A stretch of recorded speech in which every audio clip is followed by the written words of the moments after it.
We're going to be talking about the grid. So tell me, just give me a thumbs up. You guys can see the grid, right?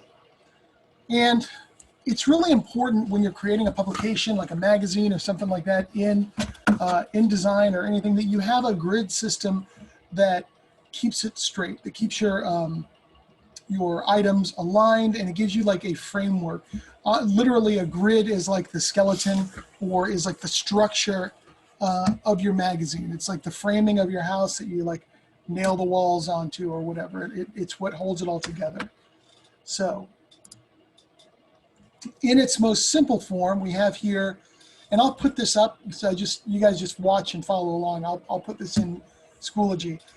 In its simplest form, we have a single column grid. When you design most things, you are unknowingly using like a one column grid, because basically what we have is just the margins and then the area here in the center where the work is going to go.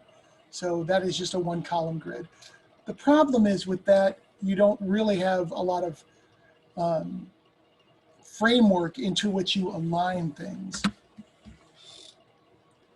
So, and with that one column grid, I mean, it can be, you can have asymmetrical margins. Like if this was a page 2 of the magazine, so page 1 would be a left-hand page. A right-hand page, page 2 would be a left-hand page. This would be the gutter. You know, if you had a magazine, this would be where the spine or the fold is. Again, one column, and you can play around with it. You can even have narrow columns. You guys have seen things like that. But really, when we start talking about a grid is having multiple columns. So here's a simple 2-column grid. And what that does is, as I said, it gives you a framework, and it allows you to do things like have text in 2 columns and have, you know, your headline stretching across 2 and things like that. Now, one of the main reasons why newspapers, if you guys ever remember newspapers, or if you've ever looked at a magazine, the reason why most of them have columns is that the human eye, it's hard for us to read small type all the way across. And breaking it up into more manageable chunks like this makes it easier to digest and easier to work. And also in the big picture, like you guys might remember that whenever we have critiques, or when we had critiques last year looking at your designs and everything, so many times I would say shorten your line length or make your column more narrow, you know, blah blah blah, because oftentimes people would have these long lines that, you know, your eye basically bounces up and down and back and forth as you go across the line. And again, you can, as long as you have that framework, things are going to work out. It's going to be easier to use, and it gives you a little bit of flexibility. So even here, you got a standard 2-column format that will be repeated on all your pages, but you know, you can stretch across things. You could even, well, here's an example of a 1-column format. For example, as you guys can tell, probably this is your headline, this is your body copy, this would be like a subhead or a caption, and then these boxes represent images or artwork.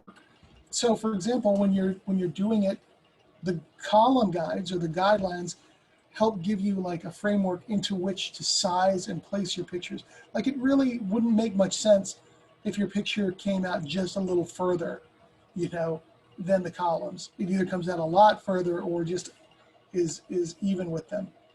And here's an example of subhead, headline, subhead, body copy.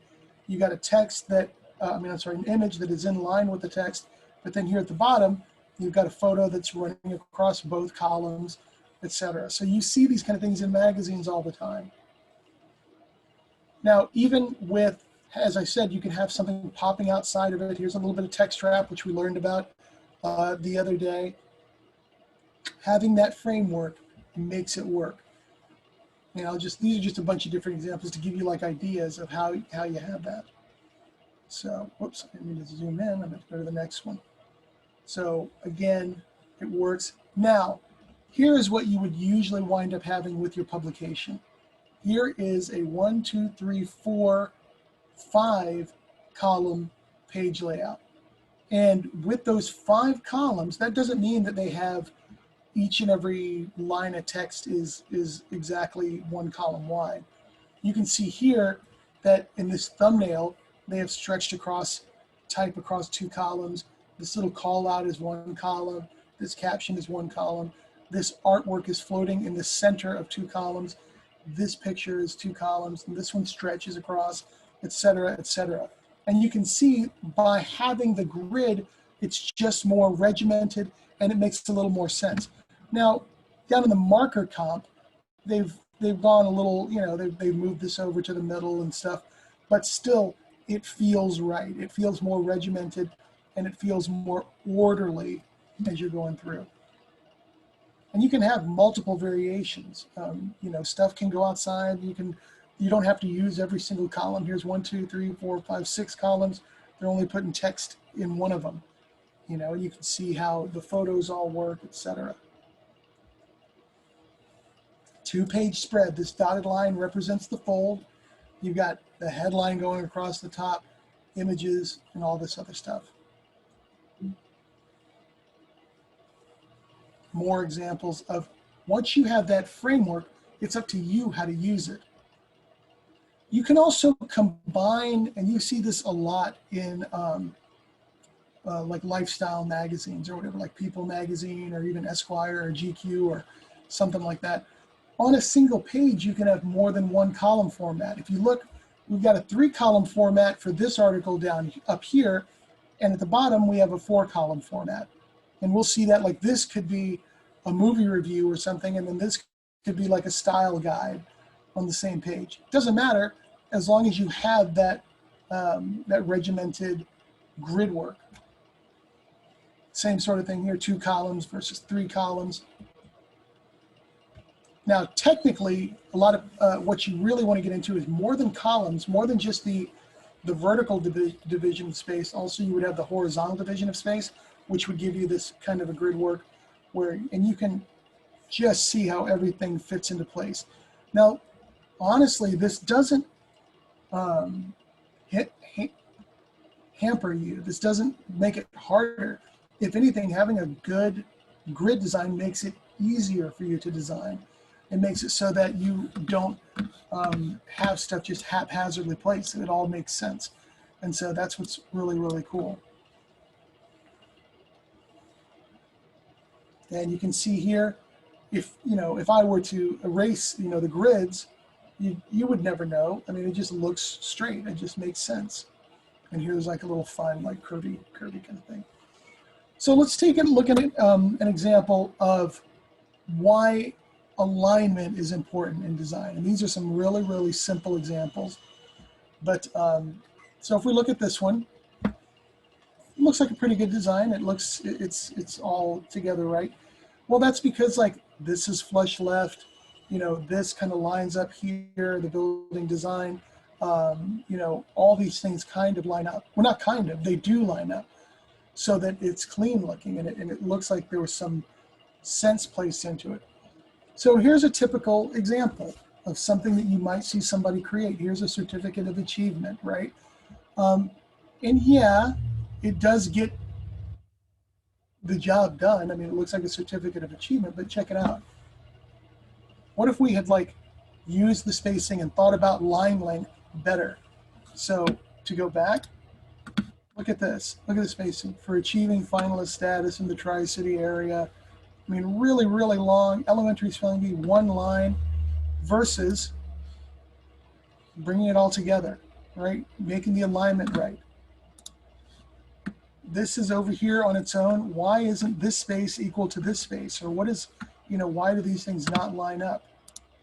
This is just, and it's so simple. I mean, this is such a simple example, but it is such a tighter, more effective design.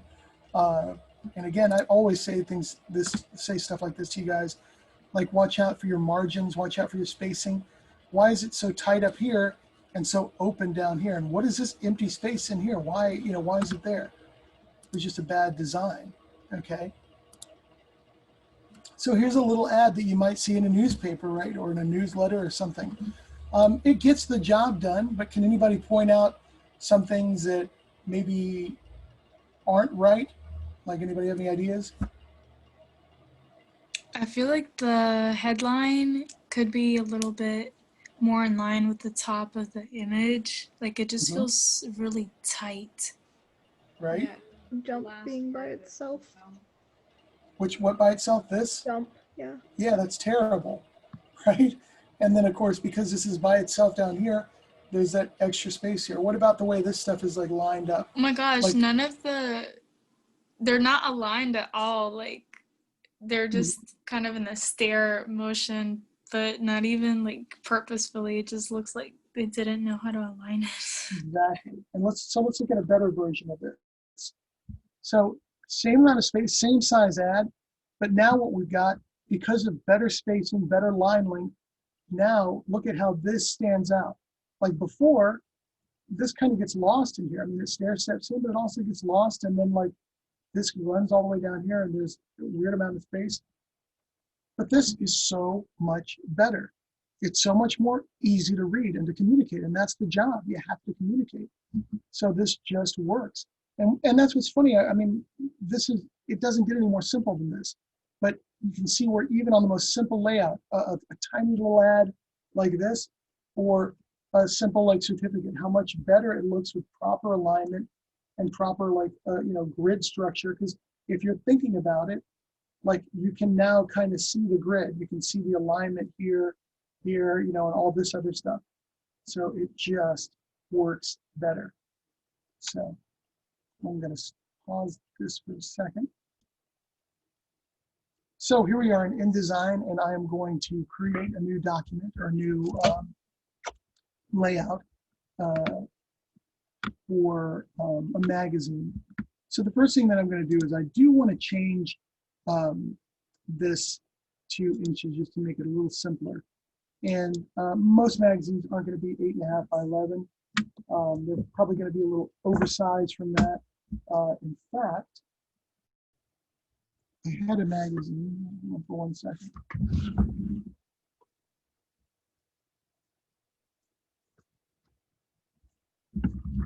So I have a magazine right here, and I have my ruler, and I'm going to measure it up. And you can do that, like if you're, depending on what magazine you're emulating. So this one is about 8.25, no, 8 3/8 by 10 7/8. So I'm going to go 8.375 by 10.875. Of course, it's going to be, the orientation is going to be vertical.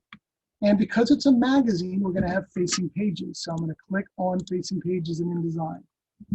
And the number of pages, remember that we have to do them in multiples of 4 because, as I may have mentioned to you, who's coming in, let's see. If you have your standard piece of paper, you basically have one side and two sides. But if you fold that piece of paper, you automatically get a 4-page document: cover, interior pages, back page, right? And that's how basically all paper works. So it's based on multiples of 4,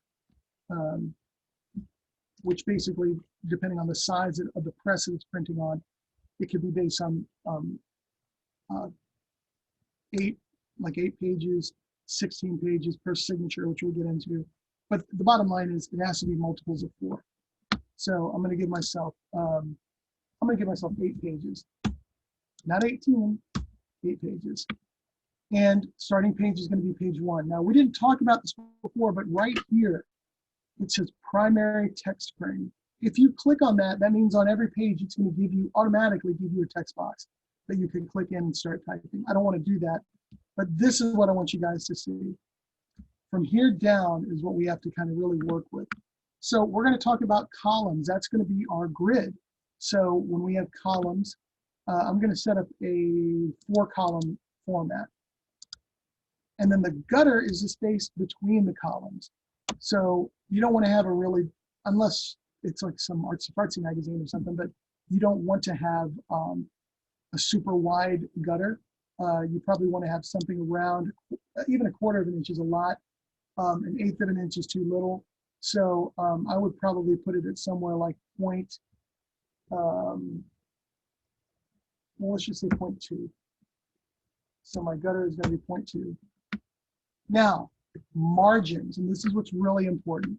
This link right here makes all the margins the same, but you don't really want all margins the same. So, and I know it's kind of hard, it's going to be virtually impossible for you to see this, but I can at least like show you a little bit. With this magazine, you don't really have to be able to read it, but at the top, there's nothing. But at the bottom, there's like page numbers and things like that, right? So I need to allow room for those page numbers at the bottom. So my top margin might be, let's see, not half an inch. We'll make it 0.375. And I keep putting in that extra point, 0.375.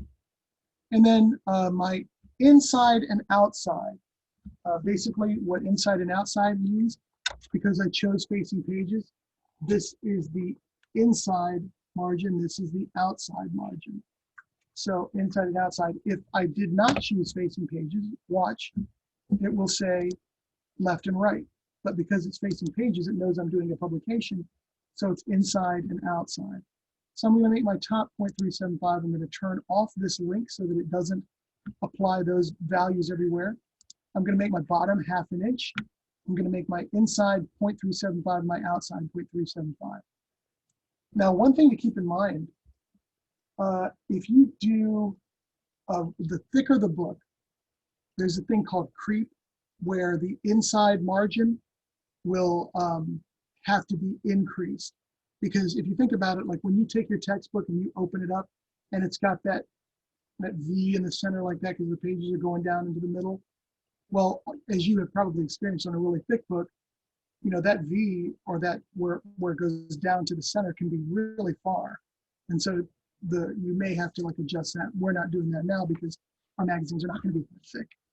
So I've got a top margin of 0.375, inside and outside of 0.375, and a bottom margin of half an inch. And I'm doing that so I have a little extra room on the bottom. In fact, I'm actually going to make my bottom margin a little bigger. So I'm going to add another eighth of an inch. So I'm going to make it 0.625. And with all this set up, I've got the size of my document. I've got the orientation is vertical, the facing pages, there are 8 pages starting at page 1, 4 columns, 0.2 inch gutter, and I can create it.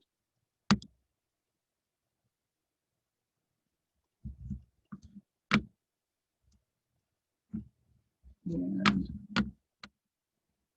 it's creating it on my other window, so just pull it down to the screen real quick.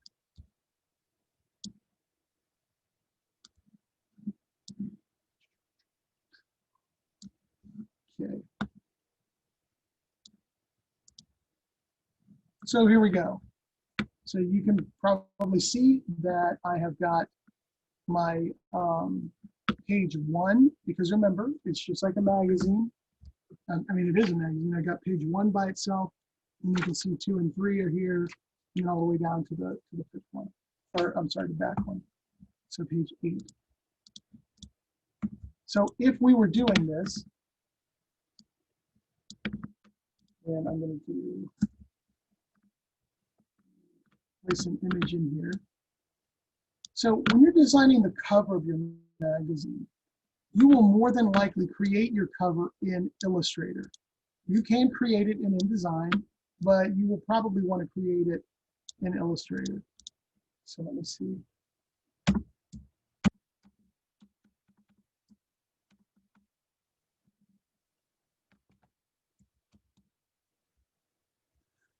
Excuse me.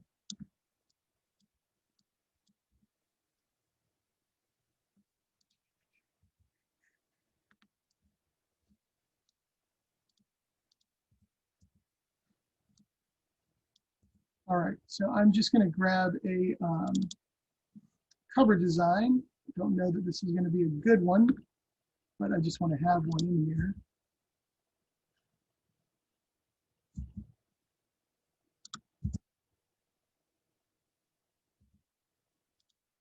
So let's see.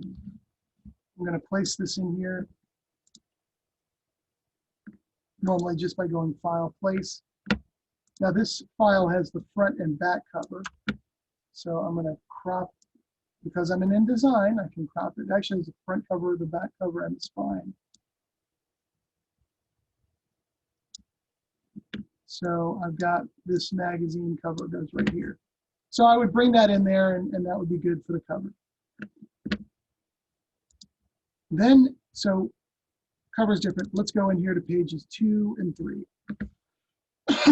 So with the columns, I have the ability to go in and place different things. So for example, I'm going to grab it. I'm going to create a text box. And this is something you're going to have to pay close attention to. And I've got a text box, and I'm going to fill it with placeholder text. All right. Well, that doesn't look like columns, right? So what we have to do, and I know that we've talked about this before, but we'll get it all together. We're going to go type, and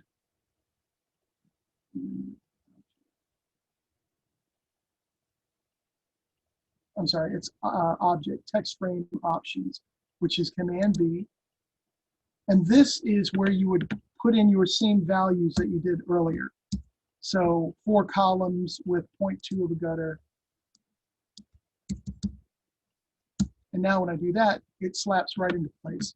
However, if you're off a little bit, it's not going to line up, as you can see. So just watch it and make sure you line it up properly, and you've got your pages. Now, I know you know how to do that. So here's something that is going to be pretty important. We're going to learn how to manipulate and work with the master pages of the document. All right. So I'm going to move my pages palette over here so you can see it a little better.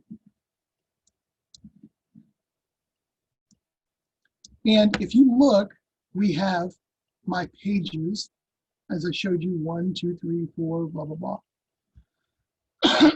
But above here, above that, I have my master pages.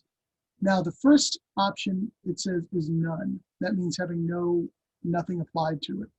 What I want to do is I want to put page numbers on my master pages so that no matter how many pages I have in my document, it's going to automatically put a page number on it, and it's going to be in the format that I want. Okay, so I'm going to double click and come into the master page. Now, what a master page means is any item that you put on the master page will be on every page of that document. So for example, and just so that we have something to look at, if you can see here on the side, I put this rectangle on page 1, or on page 1 of the master page, and it's there on every page. So if I go to page 8, it's there. And you know what? I can't select it because it's on the master page.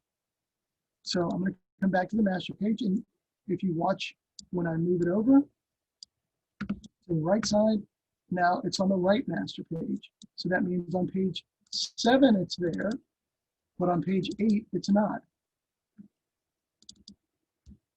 So I'm going to double click, come back up here to the master pages.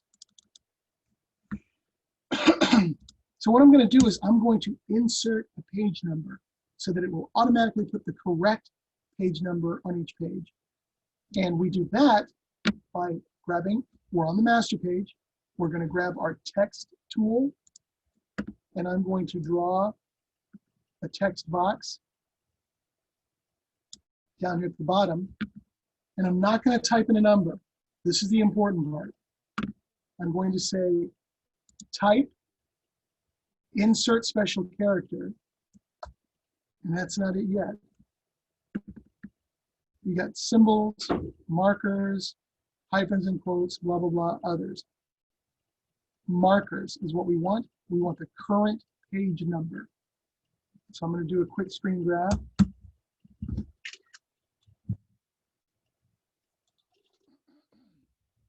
excuse me, and when I release current page number, it doesn't give me a number at all down here. Actually, it's given me an A. Well, that's the page number thing. And now I can select this and I can make it whatever font I want. So window, type in tables character.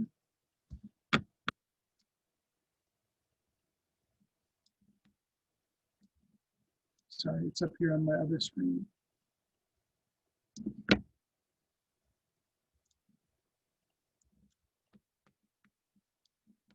So let's just say, for example, I can select this and I can make it something.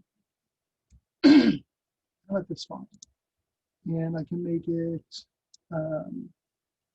14 point. Now, I don't really want it to touch the bottom of this because remember, my text is going to go down to this line. So I need to kind of kick it down a little bit. All right, so let's go to page 2 and see what happens. Well, look, there it is. Page 2, page 4, page 6, right? However, there's no page number over here, right? So I have to go back up to my master pages. And since I've already formatted this one, I can go copy and paste. And I can move it right here. Now, of course, I don't want my page number in the gutter on this side. So I'm going to have to select it and do my paragraph align. I'm going to align it to the right. And that's over here. So now when I come down to pages 4 and 5, I got page 4 and page 5. Has everybody got that so far? Following along. Other things that you can do, you can add to the master page. I can add a horizontal rule.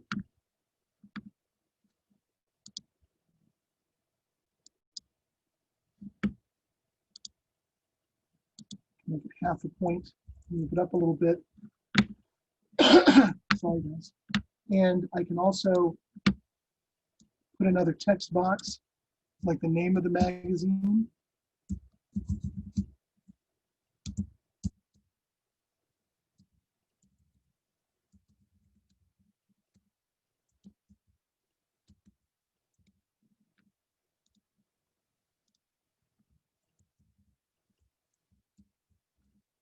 And if I want to, I can place this over here.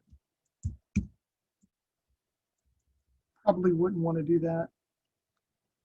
I probably would want it to be centered.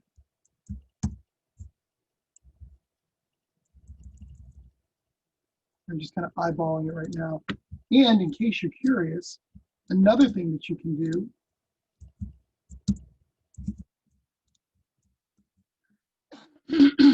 if you wanted this number to be reversed on a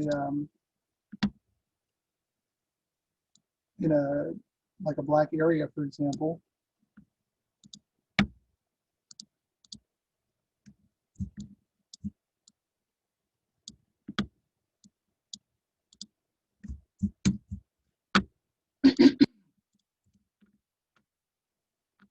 color it.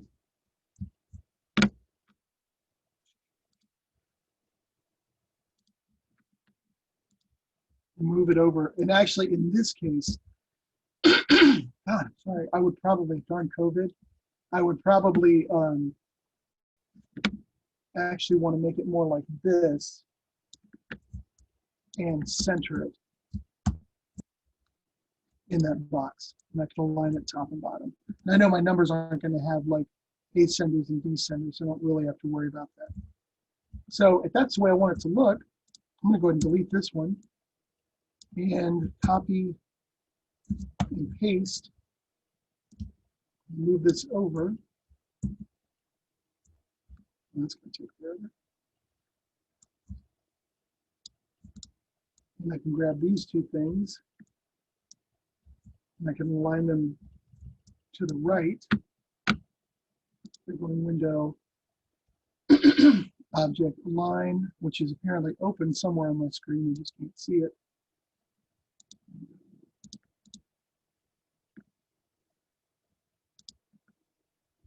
It must be up here. Yep.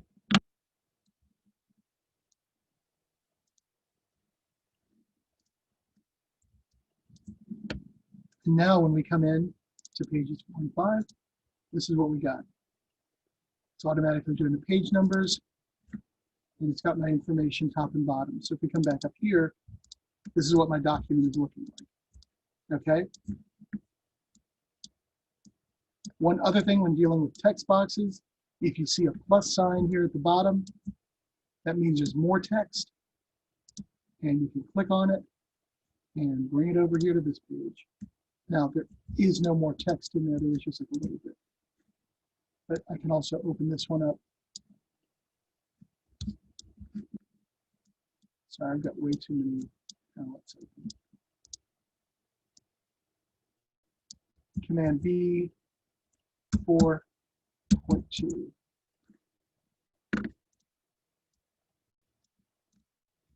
So now you know how to use the master pages. And, well, look, Mr. Troxell, I don't want the page number on the cover, right? It gave me this stuff on the cover page. So how am I going to get rid of that? Well, what I'm going to do is I'm going to look at my pages. And if you'll see, like it says A master applied. If I don't want it, all I have to do is grab the none and click and drop it on page 1, and it disappears. It does not, however, make this page 1 and this page 2. It just says, hey, don't put the master page on this. If I had a full page ad on page 5, I could come here to page 5 and say, don't apply it by hitting the none, and so forth and so on. And just to show you, if I come here and I say insert pages, and if we're doing them in multiples of 4, right, insert 24 more pages all the way down the line. When I get to page 31 and I want to apply the master pages, all I have to do is hold down the shift key. I don't want it to be on page 32 because that's going to be the back cover. So I'm going to hold down the shift key on 31 and come all the way back up to here and then apply the master pages. 8 to 31. That should have worked. I can come here and say apply master to pages 9 to 31. That was on the little pancake menu. And so now when I come down here, hey, everything should be there. I don't know why it's not, but I'm not going to waste your time. I'll figure it out and show it to you in the next demo. So are there any questions about that? Are you gonna post the recording of this in Schoology? Yes. And what I found out is, because I just stopped recording, and let me see. After stopping, you'll receive an email. So I'm going to stop recording.